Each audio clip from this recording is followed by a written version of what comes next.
ఇన్ని రోజులు ఊరిస్తూ వచ్చిన వరుణుడు తెలుగు రాష్ట్రాల్లో ప్రతాపం చూపించాడు. అల్పపీడనం ఎఫెక్ట్తో తెలుగు రాష్ట్రాల్లో జోరు వానలు పడుతున్నాయి. స్టేట్ మొత్తం మీద మోస్తరు నుంచి భారీ వర్షాలు కురిశాయి. హైదరాబాద్లో కురిసిన భారీ వర్షానికి లోతట్టు ప్రాంతాలు జలమయమయ్యాయి. ట్రాఫిక్ జామ్లతో ప్రజలు తీవ్ర ఇబ్బందులు పడ్డారు.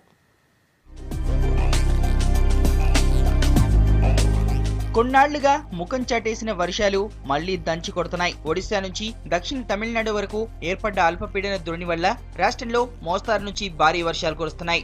మెదక్, రంగారెడ్డి, ఖమ్మం, మహబూబ్ నగర్, నల్గొండ, నిజామాబాద్ జిల్లాల్లో వర్ష ప్రభావం ఉంది. మెదక్ జిల్లా సిద్దిపేటలో గంటపాటు కొండపోత వర్షం కురిసింది. దీంతో సిద్దిపేటలో రోడ్లన్నీ జలమయమయ్యాయి. గజ్వేల్ నియోజకవర్గంలోని కొన్ని గ్రామాల్లో మోస్తారు వర్షం కురిసింది. ఖమ్మం జిల్లా పాలేరు నియోజకవర్గంలో భారీ వర్షం కురిసింది.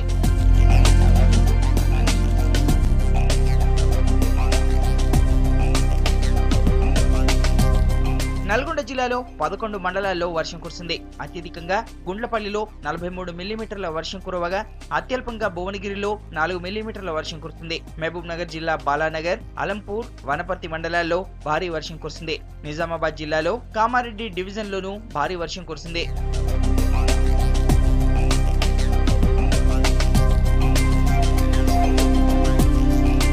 హైదరాబాద్లోని పలు ప్రాంతాల్లో వర్షం బీభత్సం సృష్టించింది. కుండపోతగా కురవడంతో నగర రోడ్లన్నీ చెరువులను తలపించాయి.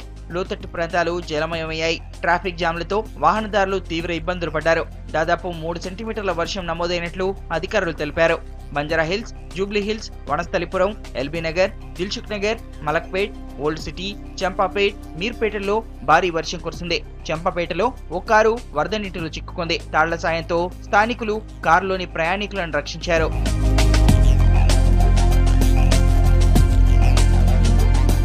రాగల 24 గంటల్లో అక్కడక్కడ భారీ వర్షాలు కురిసే అవకాశం ఉందని వాతావరణ శాఖ తెలిపింది. రుతుపవనాలు చురుగ్గా కదులుతున్నాయని వెల్లడించింది. ఉరుములు, మెరుపులతో పాటు పిడుగులు పడే అవకాశం ఉందని ఐఎండీ చెప్పింది.